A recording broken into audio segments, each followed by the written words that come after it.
आज हम चैप्टर 7 जो कि वेव्स एंड वाइब्रेशंस है उसका न्यूमेरिकल प्रॉब्लम 7.9 सॉल्व करेंगे। तो प्रॉब्लम जो हमारे सामने है वो ये है कि आपके पास an organ pipe has a length of 1 metre. Determine the frequencies of the fundamental and first two harmonics. पहला पार्ट ये है कि if the pipe is open at both ends and part B is if the pipe is closed at one end. एक और information जो दी हुई है वो ये है कि आपके पास speed of sound in air is 340 metre per second. यानी कि आपके पास एक ऑर्गन पाइप है जिसमें हम स्टैंडिंग वेव्स को प्रोड्यूस करते हैं। तो उसके अगर दोनों एंड्स ओपन हो और आपके पास उस ऑर्गन पाइप की लेंथ हमें 1 मीटर दी गई है, तो आपने ये बताना है कि फ्रीक्वेंसी क्या होगी फंडामेंटल, और उसके साथ साथ जो फर्स्ट टू हार्मोनिक्स हैं उनकी क्या फ्रीक्वेंसीज होंगी। और यही चीज़ आपने दोबारा कैलकुलेट करनी है एक ऐसे पाइप के लिए जो कि क्लोज हो एक एंड से, यानी कि उसका एक एंड बंद हो और एक एंड ओपन हो, तो उसमें जो स्टेशनरी वेव्स पैदा होंगी आपने उसकी फंडामेंटल फ्रीक्वेंसी भी कैलकुलेट करनी है और उसके बाद जो फर्स्ट टू हार्मोनिक्स है उनकी फ्रीक्वेंसीज भी कैलकुलेट करनी है। तो बढ़ते हैं हम अपने प्रॉब्लम को सॉल्व करने की तरफ। तो सबसे पहले हमारे पास जो हमारे प्रॉब्लम का गिवन डाटा दिया गया है हम वो लिख लेते हैं। तो आपके पास सबसे पहले हमें ये बताया गया है कि इस पॉइंट से लेकर यहाँ तक जो एक ऑर्गन पाइप की लेंथ है जिसको हम सिंबल एल के साथ रिप्रेजेंट करते हैं वो हमें बताएगी है कि वो 1 मीटर है। फिर आपके पास ये इंफॉर्मेशन दी गई है कि जो स्पीड ऑफ साउंड है हमारे पास एयर में उसकी जो वैल्यू है वो आपके पास 340 मीटर पर सेकंड दी गई है। तो जो स्पीड ऑफ साउंड है उसको हम रिप्रेजेंट करेंगे आपके पास सिंबल वी से, और वो कितनी है 340 मीटर पर सेकंड। यानी कि साउंड 340 मीटर का फासला 1 सेकंड में ट्रेवल करती है एयर में, जो कि मैंने यहाँ पर लिख दिया है। अब हमारे पास चूंकि इस प्रॉब्लम के दो पार्ट्स हैं, तो सबसे पहले मैं पहले पार्ट के लिए लिख रहा हूँ कि for pipe open at both ends, तो हमने क्या करना है कि हमने फंडामेंटल फ्रीक्वेंसी जिसको हम F1 से डिनोट करेंगे यहाँ पर वो कैलकुलेट करनी है। तो आपके पास जो फंडामेंटल फ्रीक्वेंसी होगी, जबकि फ्रीक्वेंसी क्या होती है कितने नंबर ऑफ साइकिल्स कंप्लीट हुए हैं 1 सेकंड में, तो F1 हमने मालूम करना है जो कि मैं यहाँ पे क्वेश्चन मार्क लगा रहा हूँ।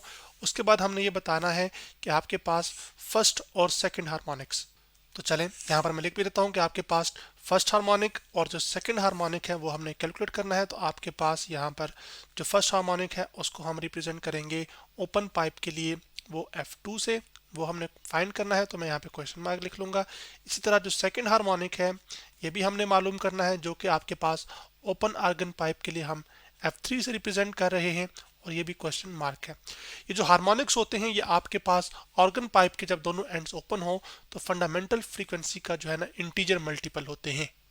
इसी तरह जब हमारे पास जो पाइप है वो क्लोज होगा एक एंड से, तो उसके लिए भी हमने यही चीज़ें कैलकुलेट करनी है। तो मैं आपके सामने यहाँ पे लिख लेता हूँ जो फंडामेंटल फ्रीक्वेंसी होगी, इसी को मैं कॉपी कर लेता हूँ कि आपके पास हमने एक ये मालूम करनी है।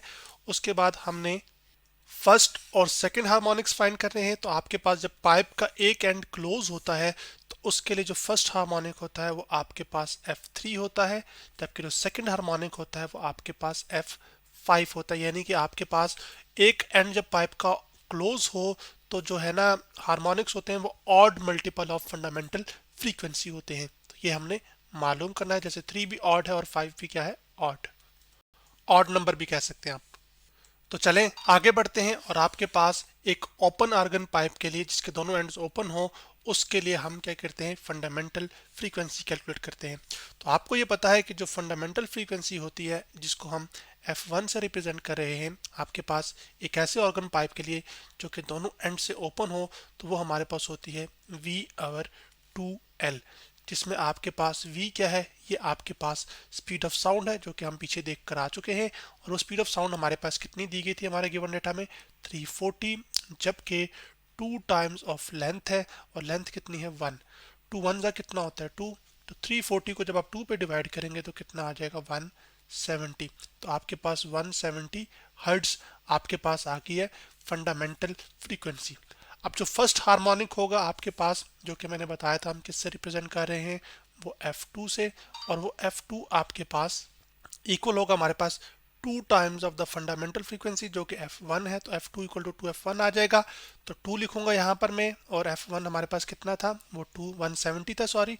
तो 170 को हम 2 से जब मल्टीप्लाई करते हैं तो वो आ जाता है 340 हर्ट्ज। तो हमारे पास जो फर्स्ट हार्मोनिक है उसकी जो फ्रीक्वेंसी है एक ओपन आर्गन पाइप के लिए दोनों एंड से वो आपके पास 340 है।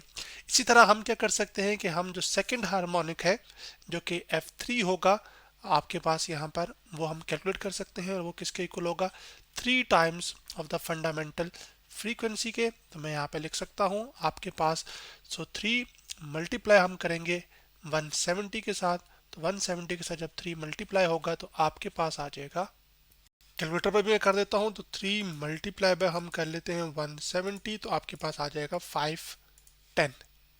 तो जो सेकंड हार्मोनिक है ओपन ऑर्गन पाइप के लिए, उसकी जो फ्रीक्वेंसी आई है वो हमारे पास 510 हर्ट्ज है, जो कि मैंने यहाँ पर लिख दी है।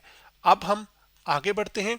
अब हम क्या करते हैं कि जो पाइप है उसका एक एंड क्या कर देते हैं, क्लोज कर देते हैं, और उसकी जो तस्वीर है वो आपके पास कुछ इस तरह की होगी जैसे कि आप यहाँ पर देख सकते हैं। तो अब ये सारी कैलकुलेशन हम for pipe closed at one and के लिए कर रहे हैं। तो जो फंडामेंटल फ्रीक्वेंसीज हैं उन दोनों को मैं हम F1 से रिप्रेजेंट कर रहे हैं दोनों सिनेरियोज में। तो इसी वजह से मैंने दोनों को फर्क करने के लिए जो पहला पार्ट सॉल्व किया उसके लिए हेडिंग दे दी कि for pipe open at both ends. इसी तरह अब मैं हेडिंग दे दूंगा for pipe closed at one and. तो जो फंडामेंटल फ्रीक्वेंसी होती है आपके पास जब एक एंड से पाइप क्लोज हो, तो वो F1 जो है आपके पास इक्वल होता है V/4L के, जिसमें जो v है वो स्पीड ऑफ साउंड है, जबकि जो एयर में, और 4 टाइम्स l जो है हमारे पास लेंथ है ऑर्गन पाइप की, जैसे कि यहाँ से लेकर यहाँ तक।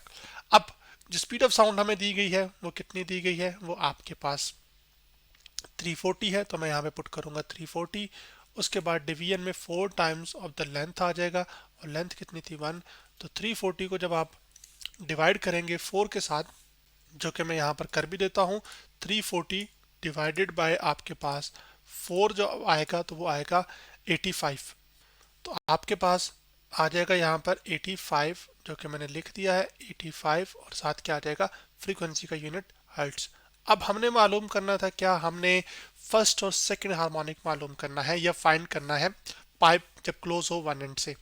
तो अब आपके पास उसकी जो फ्रीक्वेंसी होती है ना, या हार्मोनिक होते हैं, उसको हम रिप्रेजेंट करेंगे Fn से, जो कि इक्वल होता है n टाइम्स F1 के।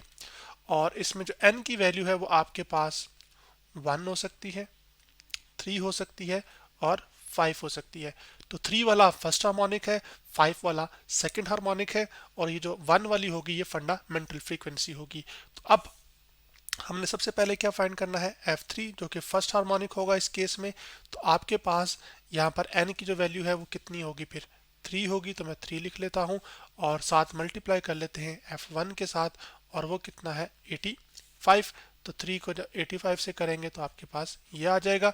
अब आपके पास 3 को जब आप 85 से मल्टीप्लाई करेंगे तो वो आ जाएगा, कर भी देता हूँ यहाँ से क्लियर करता हूँ, 3 मल्टीप्लाई बाई 85 करता हूँ तो जवाब आ गया 255।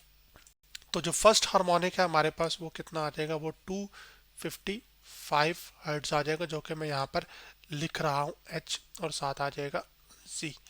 उसके बाद हमने क्या फाइंड करना है, हमने फाइंड करना है आपके पास सेकंड हार्मोनिक जब पाइप का एक एंड क्लोज हो, तो वो होगा हमारे पास यहाँ पर F5, और जो F5 है इस फॉर्मूला में जहाँ पर n है वहाँ पे 5 पुट कर देंगे आप। तो आपके पास n की जगह क्या आ जाएगा 5, और साथ क्या आ जाएगा F1 की वैल्यू, जो कि कितनी है 85।